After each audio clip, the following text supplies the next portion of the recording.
Hello friends, welcome back to my channel Nupur classes. दोस्तों, आज हम लोग एनसीईआरटी की बुक क्लास 9 के चैप्टर 3 को पढ़ेंगे। चैप्टर 3 मतलब नाज़ीवाद और हिटलर का उदय। दोस्तों, इस चैप्टर से रिलेटेड मैंने एक वीडियो और बनाया है जिसका लिंक मैं आपको डिस्क्रिप्शन बॉक्स में शेयर कर दूँगी। दोस्तों, आगे इसी तरह के और भी वीडियोज़ देखने के लिए आप लोग प्लीज़ मेरे चैनल को लाइक कीजिए और सब्सक्राइब कीजिए। दोस्तों, ये चैप्टर मैं आपकी बुक से ही ले रही हूँ, लेकिन इसको मैं काफ़ी इजी लैंग्वेज में आप लोगों को मेन पॉइंट्स बताऊँगी। इसकी रीडिंग बिल्कुल भी आपके सामने नहीं लगाऊँगी। तो आपको इस चैप्टर में क्या क्या जानने को मिलेगा, इसके बारे में हम सबसे पहले बात कर लेते हैं। दोस्तों, इस चैप्टर में आप जानेंगे वाइमर जो गणराज्य है उसके गठन के बारे में, हिटलर की शक्ति के उदय के बारे में, दुनिया भर में नाजी के प्रभाव के बारे में और हिटलर की नस्लीय विचारधारा और इसने अन्य देशों को कैसे प्रभावित किया, इस बारे में जानेंगे। इसी के साथ साथ हम जानेंगे कि कैसे वर्षों के अवसाद ने इतना जो अवसाद जर्मनी में भरा हुआ था उसने जर्मन अर्थव्यवस्था को कैसे प्रभावित किया। दोस्तों, प्रीवियस वीडियो में आप जान चुके हैं कि कैसे हिटलर के का उदय हुआ, कैसे हेलमुट की कहानी से ये चैप्टर स्टार्ट होता है। तो आज हम लोग जानेंगे वाइमर गणराज्य के जन्म के बारे में। यहाँ से हम लोग पढ़ेंगे वाइमर गणराज्य का जन्म। इसमें भी हम सबसे मेन पॉइंट्स पर ही डिस्कशन करेंगे। सबसे पहले आपको इसके बारे में एक्सप्लेन करूँगी। सबसे बड़ी चीज़ मैंने प्रीवियस वीडियो में भी आपको बताई थी कि मित्र राष्ट्र कौन से हैं? इंग्लैंड, फ्रांस और रूस। तो हमारा ये जो जर्मनी था, इसने ऑस्ट्रिया के साथ मिलकर मित्र राष्ट्रों के खिलाफ पहला विश्व युद्ध लड़ा था। कब लड़ा था आपको बता दूं, 1914 से लेकर 1918 तक। क्लियर? इसके बाद इसमें जो सेकंड पॉइंट है दोस्तों, वो क्या है? जर्मनी ने जब फ्रांस और बेल्जियम पर कब्जा करके लाभ कमाया था। किस पर? ये भी पॉइंट जानने वाला है। फ्रांस और बेल्जियम पर जब इसने कब्जा कर लिया था तो इसे क्या लगा कि ये युद्ध जीत जाएगा और इसको काफ़ी ये प्रोत्साहित हो गया था। लेकिन इस खेमे में शामिल हो गया अमेरिका, और जैसे ही अमेरिका शामिल हुआ मित्र राष्ट्रों के साथ, इस खेमे को बहुत ही ज़्यादा ताकत मिल गई। और 1918 में क्या हुआ? केंद्रीय शक्तियों को हराने के बाद जर्मनी को भी इसके आगे घुटने टेकने पड़ गए। इसी के बाद हम देखेंगे कि क्या हुआ कि वहाँ के जो सम्राट थे उसने वहाँ पर पद त्याग किया। इसके बाद वहाँ पर एक नेशनल असेंबली वाइमर गणराज्य में मिली और एक संघीय ढांचे में इसको एक साथ लोकतांत्रिक संविधान की स्थापना की जाने लगी। हालांकि बड़े पैमाने पर गणतंत्र को इसके अपने लोगों द्वारा अच्छी तरह से प्राप्त नहीं किया गया था। मतलब लोग इसको एक्सेप्ट नहीं कर पा रहे थे। और क्योंकि पहले विश्व युद्ध के अंत में जर्मनी की हार के बाद इसे स्वीकार करने के लिए बहुत ही ज़्यादा उन्हें मजबूर कर दिया गया था। कई जर्मनों ने वाइमर गणराज्य को न केवल युद्ध में हार के लिए जिम्मेदार ठहराया था, बल्कि वर्साई की संधि के द्वारा उनका अपमान भी किया गया था। आप वर्साई की संधि के बारे में भी जानते हैं कि वर्साई की संधि में क्या हुआ था कि इस संधि की वजह से जर्मनी को सारे उपनिवेश तकरीबन कितनी 10% आबादी, 13% भूभाग, 75% लौह भंडार और 26% कोयला भंडार फ्रांस, पोलैंड और डेनमार्क और लिथुआनिया के हवाले करने पड़े थे। जर्मनी की रही सही ताकत को ख़त्म करने के लिए मित्र राष्ट्र ने उसकी सेना भी भंग कर दी थी। इसी के साथ साथ अब हम युद्ध के प्रभाव के बारे में जानेंगे। युद्ध का असर क्या हुआ? युद्ध का जो मनोवैज्ञानिक और आर्थिक रूप से इस पूरे महाद्वीप पर बहुत ही विनाशकारी प्रभाव पड़ा था। एक लेनदार होने के कारण, मतलब पहले ये बहुत ही ज़्यादा कर्ज में डूब चुका था। यूरोप एक ऋणी बन गया था, पूरा ऋणी हो गया था। वाइमर गणराज्य के समर्थकों की आलोचना की गई थी और रूढ़िवादी राष्ट्रवादी हलकों में इसके हमले के आसान लक्ष्य बनाए गए थे। सैनिकों को नागरिकों से ऊपर रखा गया था। आक्रामक युद्ध प्रचार और राष्ट्रीय सम्मान बहुत ही ज़्यादा महत्वपूर्ण हो गया था। दोस्तों, आप बेहतर होगा कि अपने रजिस्टर या नोटबुक के साथ बैठे हों और जो पॉइंट्स मैं आपको बता रही हूँ उसको अपनी कॉपी में लिखते चलें। इसी के साथ साथ आप देखेंगे इसमें बताया गया था कि उस समय में मीडिया का जो बहुत ही अलग तरीके से मीडिया प्रेजेंट करती थी चीज़ों को, और क्या था कि जो पुरुषों के लिए उनकी विशेषता थी वो क्या थी कि उन्हें बहुत ही ज़्यादा ताकतवर और आक्रामक होना चाहिए था। मतलब उनके लिए ये ज़रूरी था कि वो आक्रामक हों और ताकतवर हों। इसी के साथ साथ हम देखेंगे कि कैसे उस वक्त लोकतंत्र एक नया और बहुत ही नाजुक विचार था, जो कि दोनों महायुद्धों के बीच पूरे यूरोप में जो अस्थिरता थी उसका सामना नहीं कर सकता था। इसी के साथ साथ अब हमारा टॉपिक आता है राजनीतिक रेडिकलवाद, अमूल परिवर्तनवाद और आर्थिक संकट। अगर हम इसको आसान भाषा में समझें तो राजनीतिक कट्टरवाद और आर्थिक संकट के बारे में इसमें बात हुई है। इसमें बताया गया है, आप ध्यान देंगे आगे मेन पॉइंट्स हैं इसमें, कि वाइमार गणराज्य का जन्म रूस के बेल्शेविक क्रांति की तर्ज पर स्पार्सिस्ट लीग के विद्रोह के साथ हुआ था। स्पार्सिस्टों ने क्या जर्मनी की कम्युनिस्ट पार्टी की स्थापना की थी। राजनीतिक संकट 1923 के आर्थिक संकट से बढ़ गया था, जैसा कि जर्मनी के युद्ध पूर्ण मूल्यांकन का भुगतान करने से इनकार कर दिया था। मतलब जर्मनी ने युद्ध का जो पहले उसके ऊपर जो टैक्स, मतलब इस तरीके से वाइमर की संधि में इतना कुछ उसके ऊपर कर्ज लाद दिया गया था, उससे उसने इनकार कर दिया था कि वो उसको अदा नहीं कर पाएगा। फ्रांस ने अपने मुख्य प्रौद्योगिक क्षेत्र रूहर पर कब्जा कर लिया था। जर्मनी ने क्या किया, इस छपाई की मुद्रा का लापरवाही से बदला लिया। जर्मन चिन्ह का मूल्य बहुत ही ज़्यादा गिरने लगा। इन्होंने अपनी मुद्रा छापनी शुरू कर दी, जिसका मूल्य धीरे धीरे घटता चला गया। माल की कीमतें बहुत ही ज़्यादा कम हो गई। इसमें जो भी इन्हें सामान खरीदना होता था, महंगाई यहाँ पर बहुत ज़्यादा बढ़ गई थी। इसी के साथ साथ हम देखेंगे कि 1924 से 1928 के अवसाद के वर्षों में कुछ स्थिरता देखी गई थी, फिर भी इसे रेत पर बनाया गया था। मतलब इसमें बहुत समय तक ये स्थिरता नहीं मिली। 1924 में अमेरिकियों द्वारा डावेस योजना की शुरुआत के साथ जर्मनी वित्तीय स्थिरता से बाहर आ गया था। जर्मनी जो था वो पूरी तरह से अल्पकालिक ऋण पर निर्भर था। थोड़े समय के लिए इसे ये ऋण मिला था, बड़े पैमाने पर संयुक्त राज्य अमेरिका से। मतलब अमेरिका ने इसकी हेल्प करने की कोशिश की थी। यह समर्थन 1929 में वॉल स्ट्रीट एक्सचेंज में दुर्घटना के साथ वापस ले लिया गया था। जर्मन अर्थव्यवस्था बुरी तरह से बहुत ही ज़्यादा प्रभावित हो चुकी थी। मध्यम वर्ग और कामकाजी आबादी सर्वहारा के डर से भरी हुई थी। इसमें आप देख सकते हैं, इस पैराग्राफ में इन सारी बातों को बताया गया है कि अमेरिकी डॉलर जो थी उसकी कीमत किस तरह से बढ़ती चली जा रही, अमेरिकी डॉलर के मुकाबले इनकी जो मुद्रा थी उसको किस तरीके से ये बहुत ज़्यादा इसकी कीमत घटती चली जा रही थी। इस मुद्रा को, ये जो मुद्रा इस समय छप रही थी उसका नाम क्या था? मार्क। इस मुद्रा का क्या नाम था दोस्तों? इस बात को आप ध्यान रखेंगे। ये जो मुद्रा जर्मनी ने छापी थी इसका नाम था मार्क। इसी के साथ साथ आप देखेंगे यहाँ पर एक चीज़ और लिखी हुई है कि जब इतनी महंगाई बढ़ गई थी कि यहाँ पर जर्मन नागरिकों को पाव रोटी खरीदने के लिए बैलगाड़ी में नोट भरकर ले जाने होते थे। इसी के साथ साथ आर्थिक संकट से निकलने के लिए अमेरिकी सरकार ने हस्तक्षेप किया था। अमेरिकी डाब्स ने एक योजना बनाई थी और इससे आर्थिक संकट से दूर करने के लिए हर जाने की शर्तों को दोबारा तय किया गया था। अब हम दोस्तों देखेंगे आगे कि मज़दूर जो थे वो बेरोज़गार होते जा रहे थे। आप लोग ये भी देखेंगे कि यहाँ पर बेरोज़गारी इतनी ज़्यादा बढ़ने लग गई थी कि लोग अपने गले में तख्ती डालकर खड़े रहते थे जिस पर लिखा होता था कि मैं कोई भी काम करने को तैयार हूँ। और इसी के साथ साथ आप ये भी देखेंगे कि यहाँ पर हाईलाइट करके दिया हुआ है आपके चैप्टर में, वॉल स्ट्रीट अमेरिका में स्थित दुनिया का सबसे बड़ा जो शेयर बाज़ार है। इसमें जो वर्ड आपके लिए यूज़ किया गया है इसका अर्थ क्या है? Wall street exchange.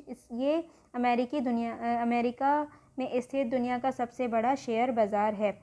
इसी के साथ साथ दोस्तों देखेंगे कि सर्वहाराकरण, इस शब्द का क्या अर्थ है, ये भी आपको हाईलाइट करके दिया हुआ है। गरीब होते होते मजदूर वर्ग की आर्थिक स्थिति में पहुंच जाना।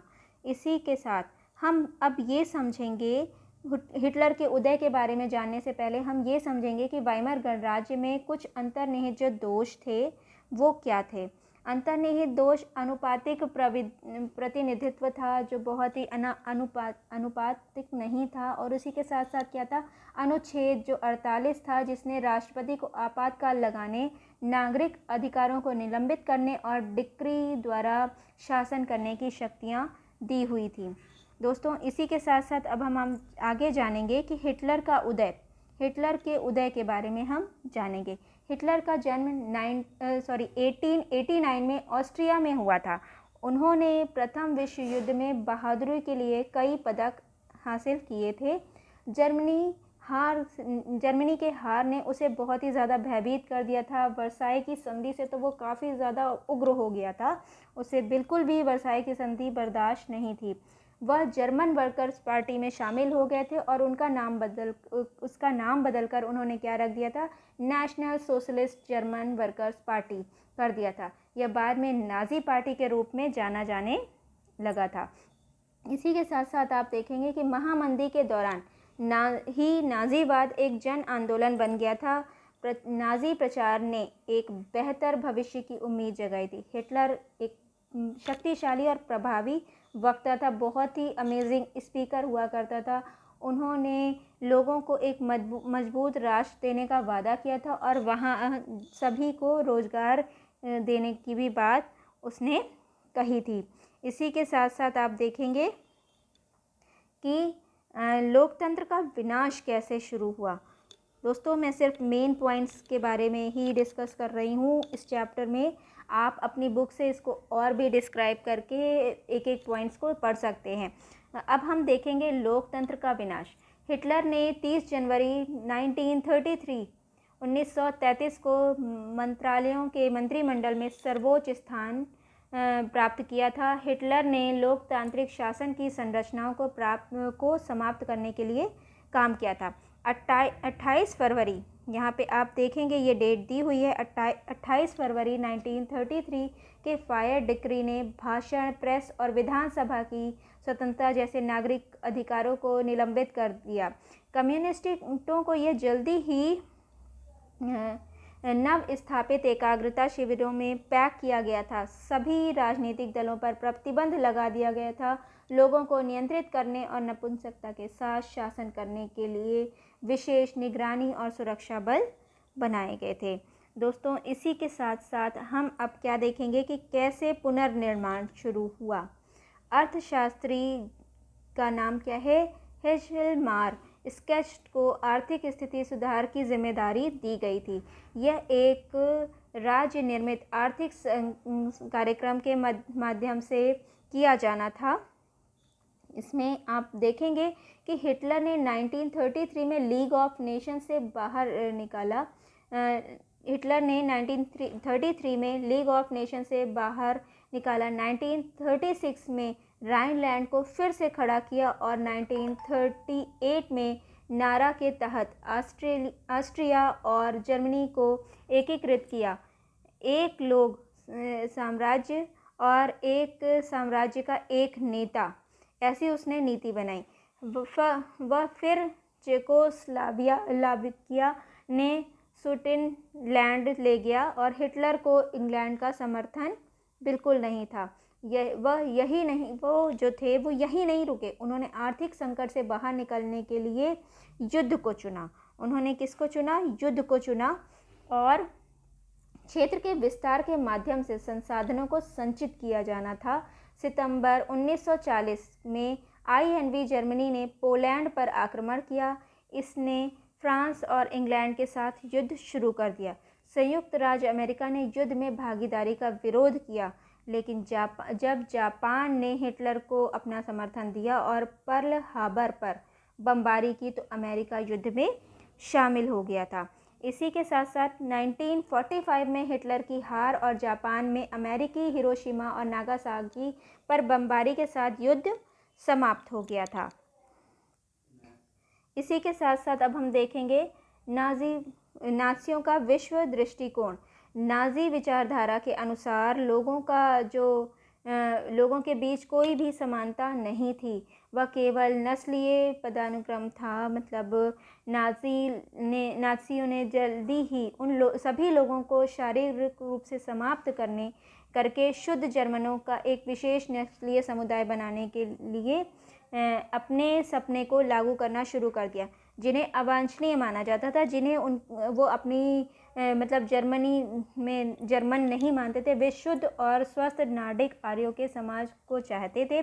यहूदियों, जिप्सियों, अश्वेतों, रूसी, डंडों, यहाँ तक कि कुछ जर्मन और असामान्य लोगों को भी उन्होंने अवांछनीय माना था।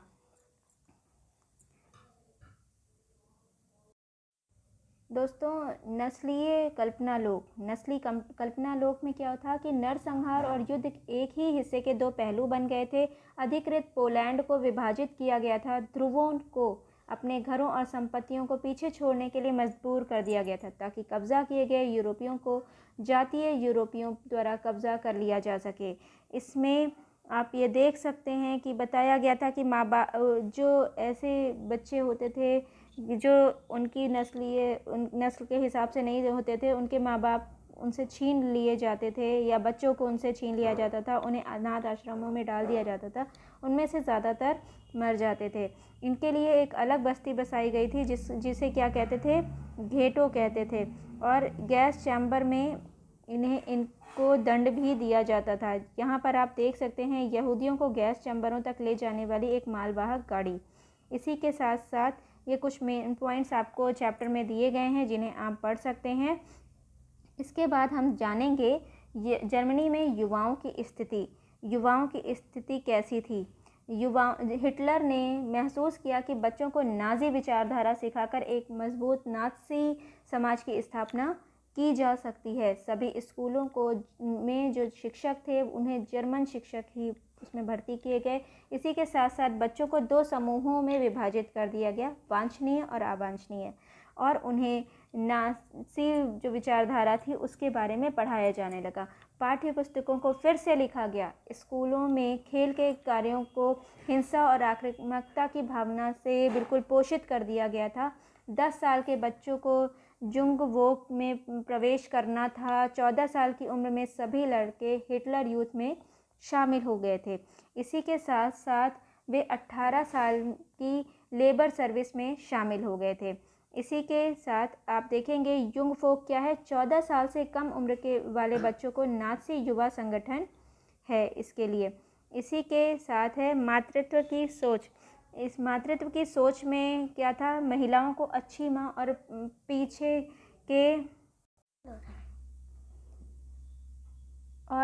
इसके पीछे के प्यारे प्यारे आर्यन बच्चे बताए गए थे। उन्हें कई बार बच्चे पैदा करने के लिए प्रोत्साहित किया जाता था। इसमें आप देख सकते हैं, इसमें बताया गया था कि जिस तरीके से इन महिलाओं को जो जितने बच्चे पैदा करती थी उन्हें उस हिसाब से तमगे दिए जाते थे, मेडल्स दिए जाते थे। 6 बच्चे पैदा करने की वाली माँ को चांदी के तमगे दिए जाते थे। उसके बाद उससे 8 से ज़्यादा बच्चे पैदा करने वाली महिलाओं को सोने के तमगे दिए जाते थे। और जो महिलाएं आचार संहिता का उल्लंघन करती थी उनको काफ़ी दंड दिए जाते थे, उन्हें मृत्यु दंड भी दिया जाता था। इसी के साथ साथ उन्हें गंजा भी किया जा सकता था, और भी काफ़ी, और उन्हें ये मतलब उनके गले में एक तख्ती लटका दी जाती थी जिसमें लिखा होता था, मैंने राष्ट्र के सम्मान को मलिन किया है। अब हम आगे देखेंगे कि प्रचार की कला क्या थी। जो यहाँ की मीडिया थी वो उसका बहुत ही होशियारी के साथ इस्तेमाल किया गया था। नाज़ी शासन की देखभाल के साथ साथ अक्सर प्रभाव के लिए भाषा और मीडिया का बहुत ही अच्छी तरीके से इस्तेमाल किया गया था। उन्होंने यहूदियों के लिए नफ़रत फैलाने वाली फिल्मों, चित्रों, रेडियो और पोस्टर आदि का इस्तेमाल किया था। इसी के साथ साथ जो आगे हम देखेंगे इस चैप्टर का जो नेक्स्ट पॉइंट है वो है मानवता के खिलाफ जो इसमें इस चैप्टर में है वो क्या है कि मानवता के खिलाफ दुनिया के लोगों ने नाज़ी की आंखों से दुनिया देखी थी और नाज़ी भाषा बोली थी। कई बार तो यहूदी भी उनके बारे में नाज़ी रूढ़ियों में विश्वास करने लगे थे। ये सारी चीज़ें आप जान चुके हैं। इसके बाद हम देखेंगे कि नेक्स्ट जो था कि युद्ध समाप्त होने के बाद ही लोगों को पता चला कि क्या हुआ था। यहूदी चाहते थे कि दुनिया को नाज़ी हत्या अभियानों के दौरान उनके साथ हुए अत्याचारों और पीड़ाओं के बारे में पता चले। वे सब बस कुछ घंटों के लिए जीना चाहते थे, भले ही दुनिया को प्रलय के बारे में बताने के लिए ये सब कुछ था। इसी के साथ साथ आपके इस चैप्टर में सबसे अच्छी चीज़ जो थी वो ये है कि आपको यहाँ पर महत्वपूर्ण तिथियाँ दी हुई हैं। 1 अगस्त 1914 को पहला विश्व युद्ध शुरू हुआ था। 9 नवंबर 1918 को जर्मनी के घुटने टेक दिए थे और युद्ध समाप्त हुआ था। 9 नवंबर 1918 में वाइमर गणराज्य की स्थापना हुई थी। 28 जून 1919 में वर्साई की संधि हुई थी। 30 जनवरी 1933 में हिटलर जर्मनी का चांसलर बना। 1 सितंबर 1939 को जर्मनी को पोलैंड में घुसना और दूसरे विश्व युद्ध की शुरुआत। 22 जून को 1941 में जर्मन सेनाएं सोवियत संघ में घुसती हैं। 23 जून 1941 को यहूदियों का कत्लेआम शुरू हो जाता है और 8 दिसंबर 1941 को अमेरिका भी दूसरे विश्व युद्ध में कूद पड़ा था।